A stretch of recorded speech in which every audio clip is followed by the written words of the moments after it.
Halo Sobat JK, senang sekali saya di Dok TV Raum bersama Sobat JK dalam obrolan JK.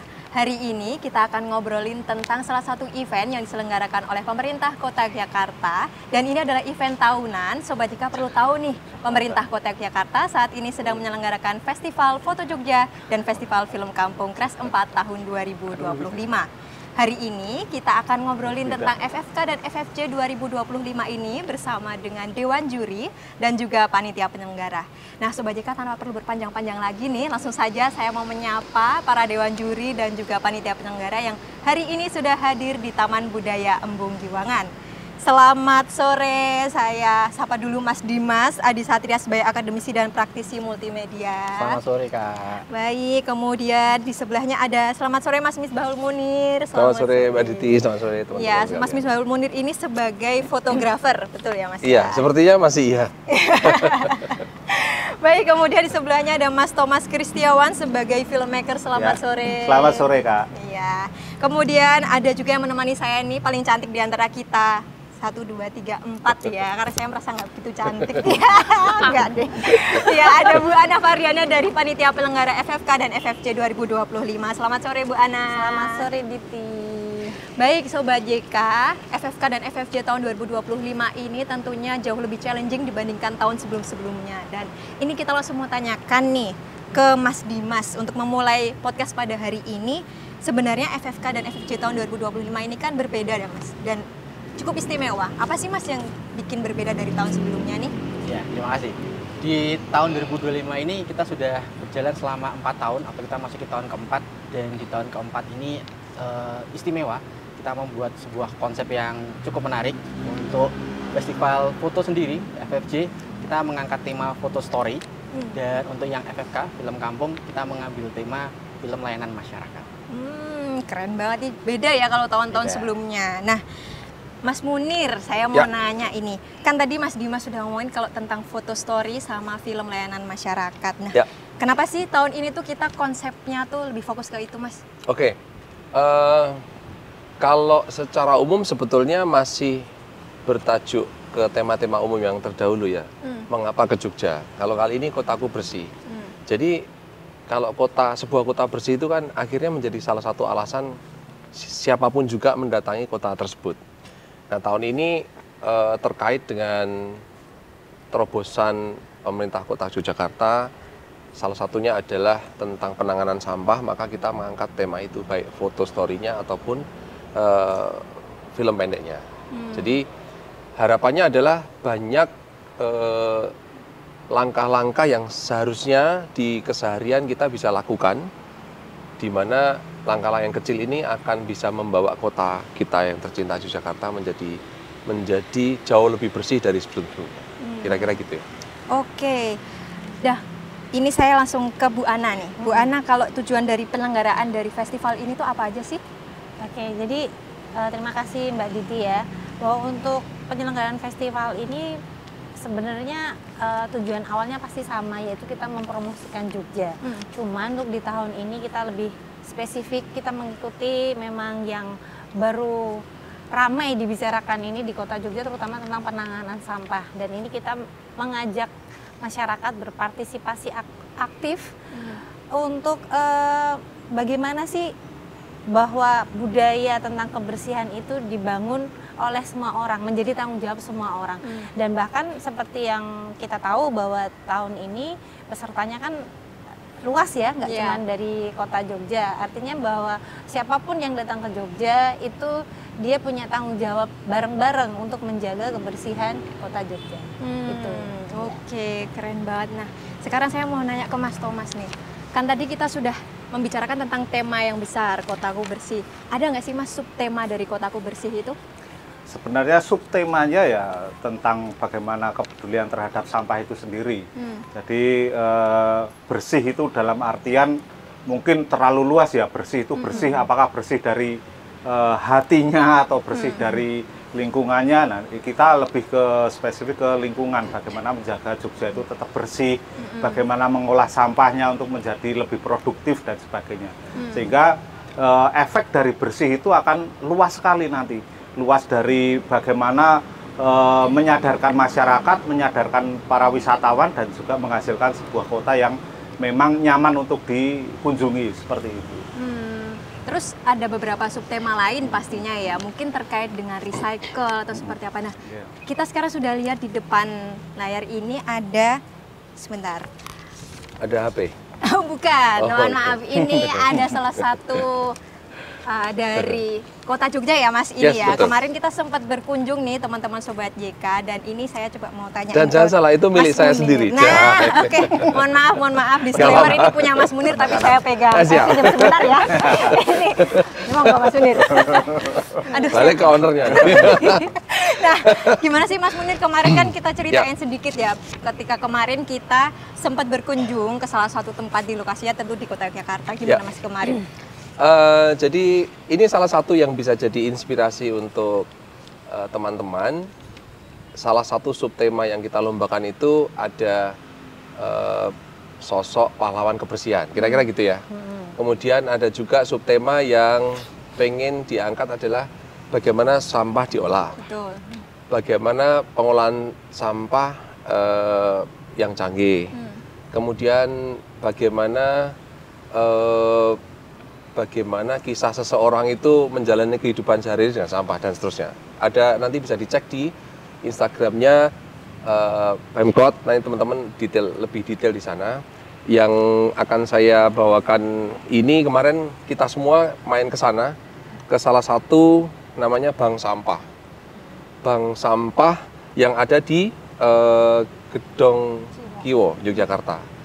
Nah, apa yang mereka olah? Yang mereka olah hasil akhirnya menjadi seperti ini.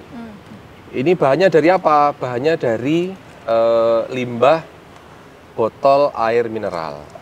Jadi botol air mineral terkadang kalau setiap orang kan merupakan hal sederhana, hal sepele gitu ya. Nah, kenapa menjadi akan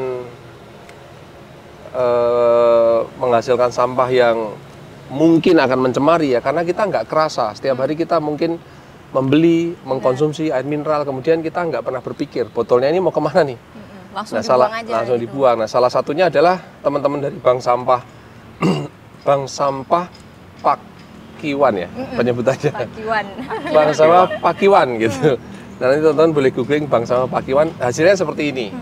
Jadi teman-teman boleh mengeksplor pengolahan sampah salah satunya seperti ini untuk dijadikan foto story ataupun diliput menjadi sebuah film dokumenter yang targetnya adalah berisi ajakan atau persuasif, sehingga sifatnya adalah iklan layanan masyarakat agar masyarakat menjadi lebih peduli sampah. Dari kalau teman-teman lihat semboyan dari Bank Sampah ini adalah menurut saya menarik ya, from trash to cash, from zero to euro. Wah, bukan dolar lagi loh, Iya, euro gitu lebih ya. mahal euro Lebih soalnya. mahal euro ya. Apa itu dolar? Gitu ya. Kalau nggak salah ini dibuat dari 4 atau 5 botol mineral. Sehingga menjadi seperti ini. Dan jangan salah, pembuatan ini juga tidak bisa sembarangan. Artinya mereka mengukir wayang ini tetap sesuai dengan pakem, tidak bisa seenaknya. Gitu. Itu sekilas cerita tentang benda ini, gitu ya. Oke. Kemudian ini Mas, apa namanya itu, gagangnya itu kan Ya. juga dari recycle juga ya? Betul, ini gagangnya recycle termasuk dudukannya ini. Jadi kayu balok ini dibeli dari buangan pabrik. Pabrik mebel, pabrik kayunya yang sudah tidak dipakai kemudian diolah menjadi dudukan wayang. Gitu ya. Ini saya jadi resellernya wayang ini. Harga kalau tidak salah ya, nanti tolong dikoreksi. Sebuah wayang ini mereka menamai wayang ini tuh wayang upcycle, bukan recycle.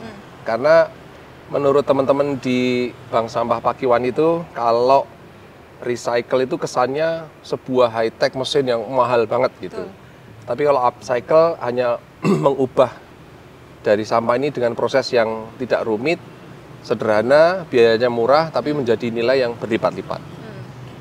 Kalau kemarin tidak salah saya dengar, daya jualnya kan bisa sampai 150 dan seterusnya. dari bahan yang jelas pasti dibawa itu, gitu ya. Itu sekilas tentang wayang ini. Baik, ini adalah salah satu contoh ya di kota Yogyakarta. Ini ada Bank Sampah Pakiwan, yang mana teman-teman nanti mungkin Sobat JK yang mau berkunjung ke sana, mau motret atau mau jadikan film layanan masyarakat. Tapi yang ingin saya highlight adalah lokasinya nanti untuk lomba ini, lomba FFK dan FFJ itu harus di kota Jogja atau gimana untuk Mas Dimas? Oke, baik. Untuk teman-teman yang ingin mencari lokasi, itu untuk lokasi memang difokuskan ke kota Yogyakarta. Jadi di kota Yogyakarta sendiri kan ada 14 kementerian ya. Nah, itu teman-teman harus pahami betul-betul mana saja batasan-batasan dari 14 kementerian di kota Yogyakarta. Gitu. Sehingga nanti teman-teman ketika mengeksplor dalam bentuk foto story, dalam bentuk film, itu teman-teman harus tahu bahwa batasannya itu ada di kota Yogyakarta. Betul. Meskipun yang ikut boleh semuanya ya Mas boleh ya? semuanya. Nggak peduli mau KTP manapun boleh ikut lomba ini. Baik, kemudian saya mau tanya ke Mas Munir nih. Mas Munir, Ya. tadi kan kita udah ngomongin tentang salah satu lokasi dan tentunya mungkin nanti Sobat JK bisa berkunjung dan mungkin udah ngefoto-foto. Terus gimana sih Mas mereka caranya untuk mendaftar lomba ini Oke. atau mengikuti festival ini tuh apa aja sih yang wajib mereka lakukan? Oke. Untuk foto, untuk video dulu ya. Video. Untuk video, teman-teman formatnya tolong koreksi kalau saya salah, yang apal administratif Mas Dimas. Formatnya harus landscape, gitu ya. Harus landscape, jadi kalau kita ikut lomba itu ikuti syarat administratifnya dulu. Betul. Kalau sebagus apapun karyanya, tapi kalau format pertama udah salah, jelas sudah salah. Kemudian durasinya, durasi videonya 1 sampai 3 menit. Ya. Karena kita pikir 1 sampai 3 menit sudah lebih dari cukup ya untuk menginformasikan dari narasi sesuatu menjadi sesuatu, apa, berbuat apa, dan seterusnya, sehingga endingnya adalah ajakan tentang hal baik tentang pengelolaan sampah. Kemudian tentang foto, teman-teman bisa menggunakan fitur carousel di Instagram. Jangan diupload terpisah, karena foto story ada beberapa. Kemudian bebas mengirimkan karyanya, tidak dibatasi, sehingga jangan hanya terpaku di satu tempat, satu cerita saja. Teman-teman bisa mengeksplor apapun itu selama di kota Yogyakarta. Kalau tadi Mas Dimas sudah menyebut tentang 14 kementerian, Betul. karena kita itu bikin lombanya adalah nasional, bebas. Mungkin orang di luar Jogja kurang tahu kementerian itu apa. Oh iya. Nah itu sarapannya Mas Thomas ngurusi kementerian-kementerian ini, biar dia jelasin apa sih kementerian, karena saya juga baru tahu kementerian itu apa gitu. Langsung saja ke Mas Thomas. Ya. Nah, Mas Thomas tadi kan sudah disebut 14 kementerian atau kecamatan. Ya. Betul, kalau di Indonesia disebutnya kecamatan. Nah, Mas Thomas ini terkait dengan film layanan masyarakat atau festival film kampung ini. Nah, sebenarnya kenapa sih disebut konsepnya ini film layanan masyarakat? Kalau menurut Mas Thomas sendiri itu kayak gimana? Iya, karena memang film ini nanti akan menjadikan satu tontonan atau satu bentuk visual untuk masyarakat yang bisa menjadi percontohan, teladan atau inspirasi bagi masyarakat, sehingga nanti efeknya akan lebih besar. Jadi bagaimana menyadarkan masyarakat, bagaimana nanti bisa dari tayangan ini orang jadi paham bagaimana sih mengolah sampah untuk lebih produktif, lebih bisa menghasilkan cuan, katakanlah seperti itu. Nah, itulah yang disebut atau dinamakan iklan layanan masyarakat. Jadi bukan misalkan ada bentuk lain ya, misalkan dokumenter yang hanya menyindir atau dokumenter hanya memojokkan satu pihak gitu. Itu bukan termasuk iklan layanan masyarakat. Nah, di sini bagaimana bisa menjadi tontonan dan juga menjadi tuntunan bagi masyarakat. Itu yang intinya seperti itu untuk menjadi iklan layanan masyarakat. Baik, kemudian saya mau ke Mas Dimas ini terkait dengan Festival Foto Jogja. Mas, saat ini kan orang-orang tuh banyak pakai AI ya Mas ya. Nah, apakah diperbolehkan untuk Festival Foto Jogja ini memakai AI Mas? Ya, oke. Jadi di foto story ini atau Festival Foto Jogja ini, itu kan tadi sudah dijelaskan Mas Munir, kita menggunakan carousel ya, dengan jumlah foto kurang lebih mulai dari 5 minimal sampai dengan maksimal 10 foto. Nah, dari jumlah itu teman-teman bisa menggunakan AI, boleh menggunakan generate AI, tapi maksimal hanya 2 foto saja gitu. Jadi teman-teman bisa membuat AI secara bijak, misalnya ya, dari kondisi-kondisi yang ada di lapangan, ternyata teman-teman butuhkan untuk di-generate AI-nya, nah itu boleh. Tapi maksimal hanya 2 foto saja. Maksimal cuma 2 ya Sobat JK. Jadi dari 10 misal hanya 2 saja, kemudian yang 8 adalah original. Gitu. Oke, setelah itu ini kemarin kami sempat ada pertanyaan di Instagram. Itu pertanyaannya kayak gini, ada nggak sih kalau video itu boleh full animasi? Nah ini Dewan Juri ini gimana ini? Apakah boleh atau enggak kalau misal video film layanan masyarakat ini full animasi? Monggo bisa silakan. Oke. Siapa yang jawab?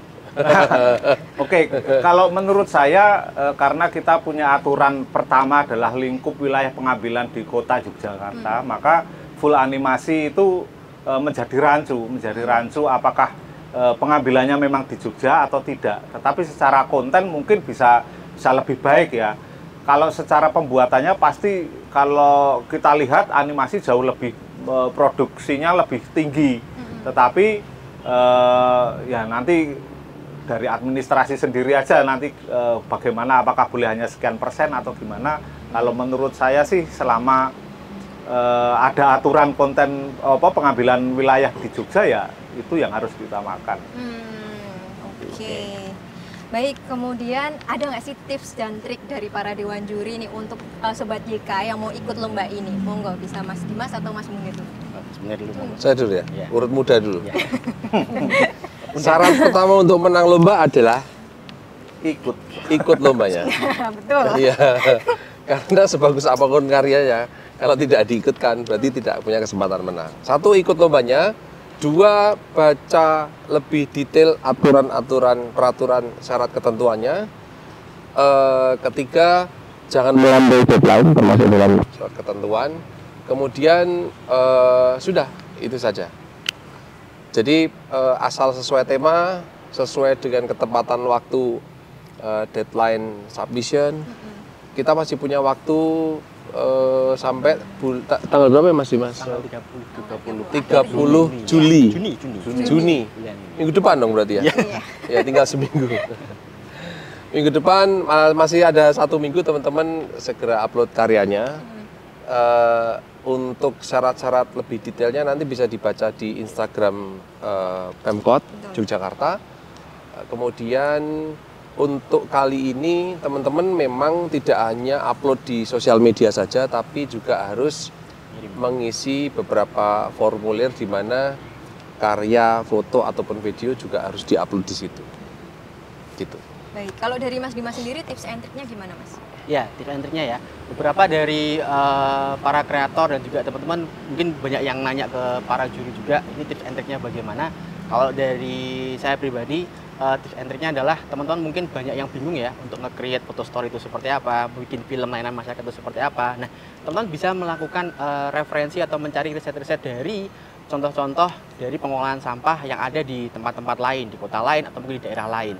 Kemudian referensikan itu, kemudian cari tempat di kota Yogyakarta yang memungkinkan sama seperti itu. Dan teman-teman bisa meng-create dengan versi yang ada di kota Yogyakarta.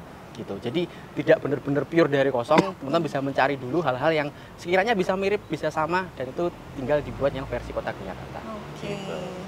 Nah, terus habis ini tadi kan kita belum sempat membahas tentang perangkat yang digunakan ya.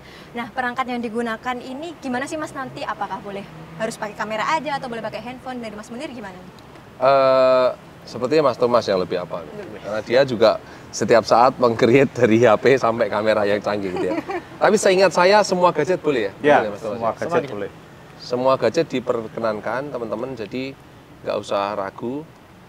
Kemudian tapi jangan sampai memakai konten-konten yang copyright. Hati-hati dengan Iya, copyright jadi gitu ya. tahun-tahun terdahulu itu banyak karya-karya yang bagus, tapi akhirnya di screeningnya menjadi tumbang karena ada konten-konten yang mengandung copyright. Tapi apapun perangkatnya nggak mempengaruhi penilaian kan ya? Kita malah tidak melihat perangkatnya apa gitu, kita melihat hasil akhir gitu ya. Oke, Ya, ngomongin tentang Kalau tadi boleh penilaian. saya tambahin dulu, Kak, mungkin ini ya, kita tetap harus tahu batasan-batasan terutama untuk penggunaan drone ya.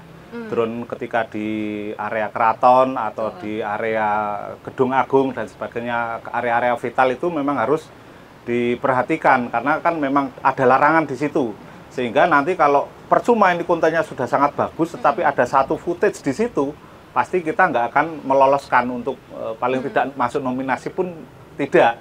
Nah itu yang harus diperhatikan oleh teman-teman. Jangan mentang-mentang, oh ini pakai semua alat boleh, terus akhirnya ngedrone di sini alasannya buat lomba itu, ya jangan kayak gitu juga.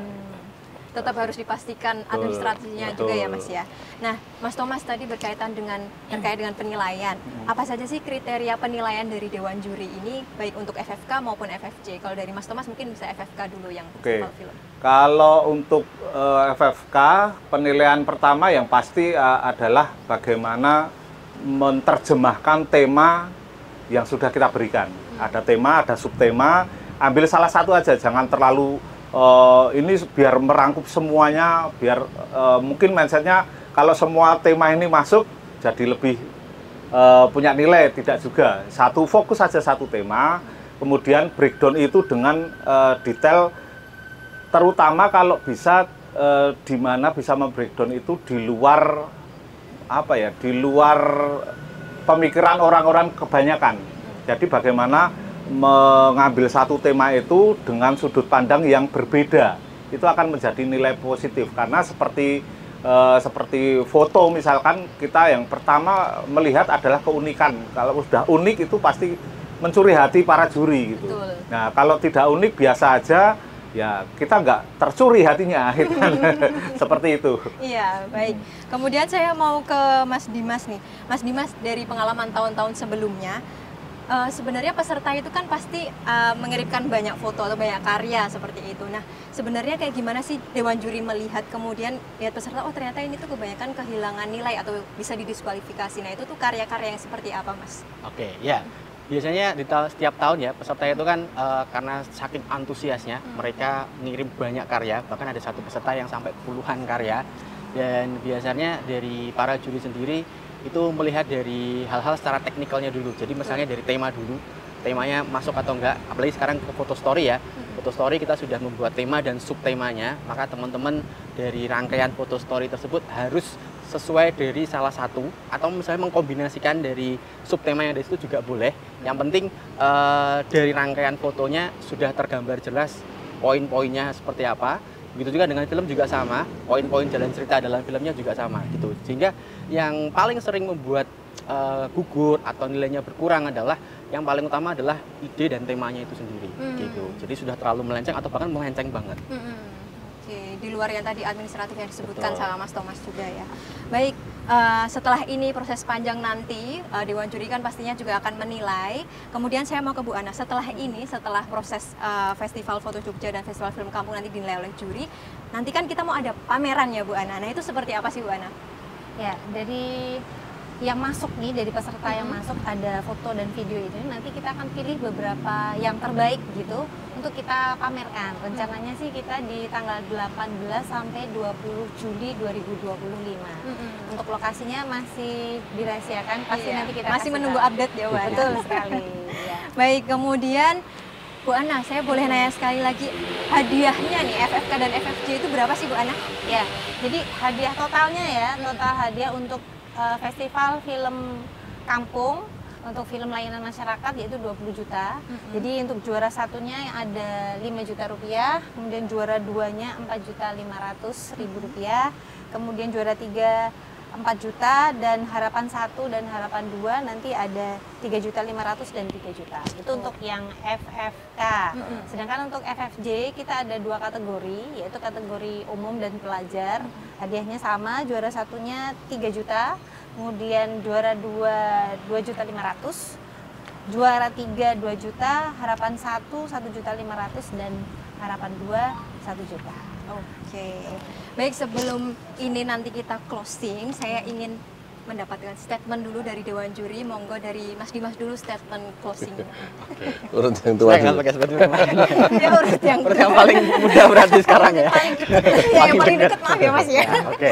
Ya, bagi teman-teman, mumpung masih ada waktu untuk submission lombanya, teman-teman bisa mulai mencari dan menggali dan bisa mulai membuat kontennya, karena mumpung ada kesempatan ikut lomba seperti ini, yang mana mungkin ini jarang-jarang ada ya, dan bahkan isu sampah itu bisa aja teman-teman bisa angkat ke lomba-lomba yang lain. Tapi mumpung lomba ini itu benar-benar lomba yang sangat penting, maka teman-teman Yuklah, ikutlah untuk lomba ini. Oke, jangan lupa ikut pokoknya. Ya. Kalau Mas Munir, gimana Mas? Kalau saya mau menambahkan yang tadi sudah banyak disebut tapi ternyata belum disebut. Oh iya, apa Mas? Ada foto atau karya video itu yang pasti tumbang, walaupun di persyaratan tidak ada larangan itu ya. Oh, oke. Iya. Ada beberapa shoot di tahun-tahun terdahulu, beberapa shoot itu yang scene-nya menampakkan pelanggaran hukum. Oh, betul.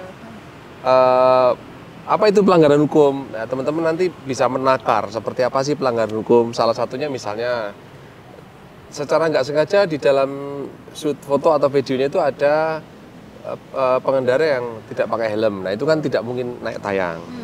Kemudian mungkin ada penggunaan kendaraan yang mungkin ilegal entah nggak ada platnya, entah itu kendaraan yang ya tidak punya izin untuk beroperasi di jalan gitu ya. Saya tidak bisa menyebut lebih detail nanti tendensius gitu ya, tapi teman-teman pasti tahu inilah arahnya kemana. Kemudian ada beberapa pelanggaran-pelanggaran hukum, pelanggaran-pelanggaran yang memang tidak bisa dicantumkan di syarat administratif. Tapi takarannya bagaimana? Takarannya adalah teman-teman pasti bisa menakar. Pasti bisa menakar bahwa foto atau video ini kira-kira layak tayang nggak ya dengan konten seperti ini. Tentang contoh misalnya, di situ mungkin sudah ada ya syarat ketentuan tidak ada yang menyinggung masalah SARA misalnya gitu. Nah termasuk di dalamnya walaupun mungkin tidak tercantum, tidak boleh ada unsur politik, logo politik dan seterusnya kan itu tidak tercantum di syarat ketentuan. Tapi teman-teman pasti bisa menakar, oh ya ini kayaknya nggak bisa tayang deh. Nah yang hal-hal kayak gitu, jika teman-teman mulai mengumpulkan pengalaman-pengalaman ikut lomba, tanpa harus ada syarat ketentuannya pun pasti sudah punya filter sendiri. Itu pesan dari saya. Oke.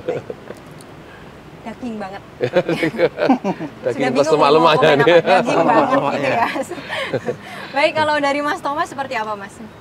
Kalau saya yang pasti dicoba dulu ikut, jangan mikir menang kalah, jangan mikir hadiahnya. Kalau mikir hadiahnya sebenarnya juga mungkin bagi harus bikin footage, harus ngedit, harus ada talent, harus bla bla bla, mungkin tidak seberapa.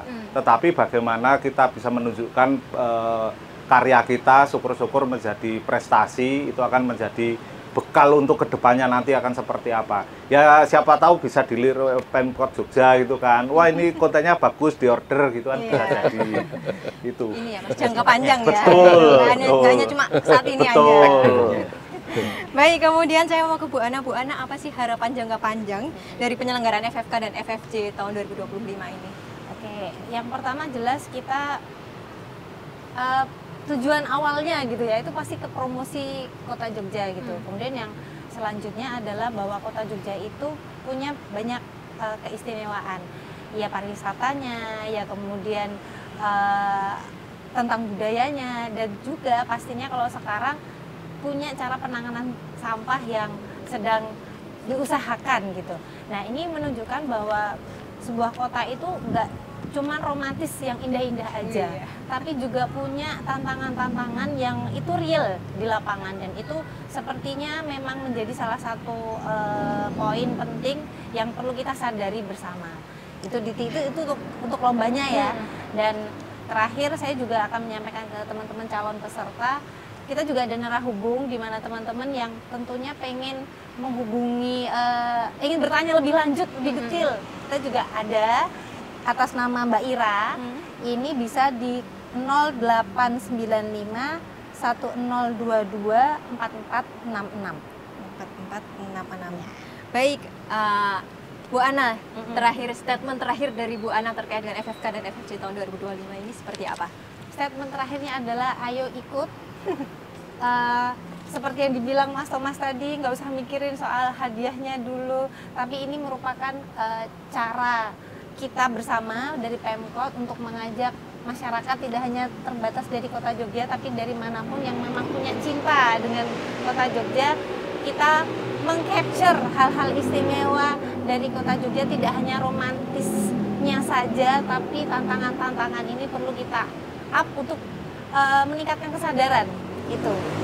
Betul, Terima baik kasih sekali. sekali. Baik, terima kasih saya ucapkan kepada Dewan Juri dan juga panitia penyelenggara yang hari ini sudah hadir di Taman Budaya Embung Giwangan. Dan Sobat JK, saya juga ucapkan terima kasih Sobat JK sudah membersamai kita sampai akhir acara. Jangan lupa, kalau Sobat JK tertarik mengikuti lomba ini bisa langsung kepoin Instagram @pemkot_jogja untuk tahu informasi lebih lanjut mengenai FFK dan FFJ tahun 2025. Sekian dari saya, Dita Oktivira beserta tim yang bertugas. Selamat sore, dadah!